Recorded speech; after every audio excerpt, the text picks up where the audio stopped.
Oi, nono ano, bem-vindos ao retorno das férias, que nós possamos ter uma volta às férias de muita paz e eu espero que todos estejam bem. Bom, então dando sequência aos nossos estudos, hoje nós vamos abordar e iniciar nossa trajetória no pós-impressionismo. O pós-impressionismo ele veio surgir na França, mais precisamente no final do século XIX para o século XX. Ele foi uma extensão do que seria o impressionismo e também ditando algumas divergências àquele movimento. Então eles não eram tão ligados ao impressionismo, muito pelo contrário, eles tinham algumas inspirações, mas eles buscavam algo novo.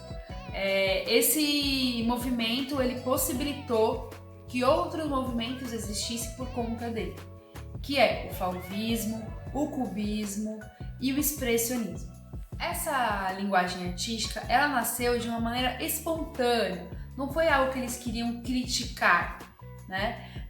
E não foi também algo planejado, foi algo que estava acontecendo ali naquele contexto e por um acaso ele surgiu. O termo pós-impressionista veio de um crítico de arte britânico que foi o Roger Eliot, numa exposição em 1910 de Manet, em que ele titulou como Pós-impressionistas, em Londres, na Galeria Geffen. Bom, nessa exposição temos artistas como Van Gogh, Paul Cézanne, Paul Gauguin e também tinha o George Seurat, que era o grande articulador e inspirador deste movimento. George Seurat também criou a técnica de pontilhismo, mais conhecida como cromologia, que são as técnicas que você cria pontinhos para trazer a luminosidade. A intenção dele era trabalhar com o olhar do espectador. Então, de longe eu não conseguia observar os pontinhos, mas de perto eu conseguia perceber que tinha essa nuance de traços. Importante ressaltar que esses artistas eles não se intitulavam como pós-impressionistas, tanto que o Van Gogh ele vendeu uma tela em vida. Então eles não tinham esse glamour de se chamarem pós-impressionistas. E isso só veio depois da fama. Eles se imaginavam, se intitulavam, eles viam mais como um desdobramento da carreira deles como impressionistas. Eles não se enquadravam, eles não conseguiam se enxergar como pintores impressionistas porque eles criavam obras de outras maneiras. Esse movimento ele fica conhecido por propagar a divergência de cada artista. Então cada artista vai ter uma maneira de pintar, uma maneira de usar a cor, uma maneira de usar o pincel, uma maneira de se expressar através da arte. Outro fator muito importante que liga o pós-expressionismo ao impressionismo é a busca pela realidade. Então ele sempre vai retratar um ambiente. Então a gente pega, por exemplo, a Noite Estrelada do Van Gogh. Ele está representando ali aquele lugar, mesmo que seja de uma maneira subjetiva, uma maneira diferente, uma maneira que ele abusa das cores e utiliza outras formas de pintar, mas ele ainda está retratando uma paisagem, uma realidade. Mas vale ressaltar que os pós-impressionistas, eles buscavam a expressão daquela ação. Então não necessariamente só representá-la, mas colocar a emoção mais subjetiva. Então a partir daquele momento ele utiliza a cor, mas para trazer a emoção do que necessariamente uma técnica. Então, por exemplo, se um artista ele usava as sombras de uma árvore com a cor verde, como o impressionismo fazia, ele colocava, sei lá, a sombra com vermelho para representar ali o calor, entendeu? Então eles buscavam sensações através das cores. Eles não buscavam somente a técnica. Também abandonam a questão da luz do sol. Então, muitas vezes você vai ver uma obra à noite, por exemplo, quando eu mencionei A Noite Estrelada.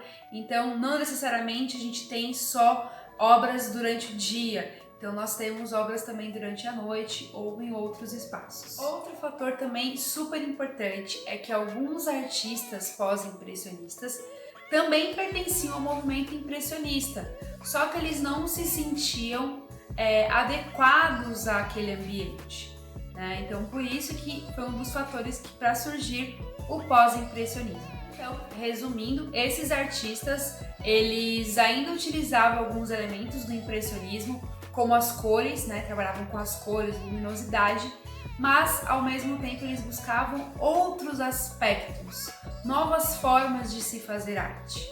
A principal proposta desse movimento é abandonar totalmente o realismo, utilizar as cores, a luz em favor de uma imagem e propagar uma sensação ótica ao espectador. As características do pós-impressionismo, elas não têm uma regra a seguir, né? Ela não é que nem o impressionismo que é pautável. Ela tem as suas particularidades. No entanto, a gente consegue listar algumas semelhanças desses artistas. Bom, a primeira delas é a liberdade cromática. A partir desse momento eu não tenho a necessidade de explorar cores complementares, por exemplo, de colocar na sombra o verde ou laranja. Então eu tenho mais essa liberdade e potencialidade para produzir as minhas cores. Utilização de cores vivas. Então, ainda puxando o aspecto do impressionismo e trazendo a luminosidade. Retratação de temas da vida, do cotidiano. Então, eles vão explorar ações e cenas que as pessoas executam durante seus dias. Visão subjetiva do mundo. Então, a gente não vai colocar algo na realidade, lembra? Eles querem quebrar a realidade. Então ele vai explorar de maneira subjetiva essa pintura também. Valorização da luz e textura. Vocês podem perceber que todas as obras pós-impressionistas, ela tem uma gramatura maior de tinta na pincelada. Então é praticamente uma tela texturizada, ela não tem aquela camada fina, ela tem muito pelo contrário, uma camada grossa de tinta.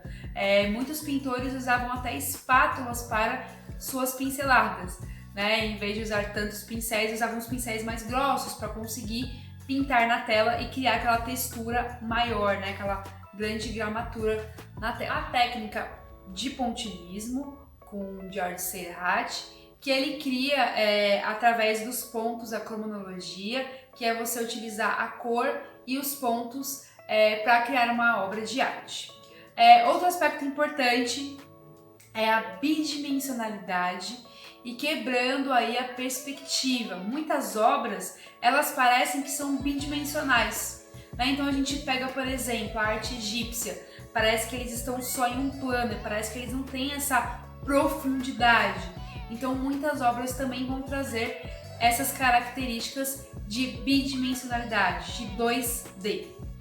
Agora vamos conhecer os principais artistas desse período e as suas principais obras.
Bom, gente, eu espero que vocês tenham gostado de mais uma vertente artística. É uma das vertentes que eu mais gosto nas vanguardas artísticas. Eu acho que ela traz vida, ela traz o lado subjetivo, ela tem um lado mais instintivo e eu acho que para os artistas isso é uma grande ascensão, principalmente naquele período. Bom, espero que vocês tenham gostado. Beijos e até a próxima aula!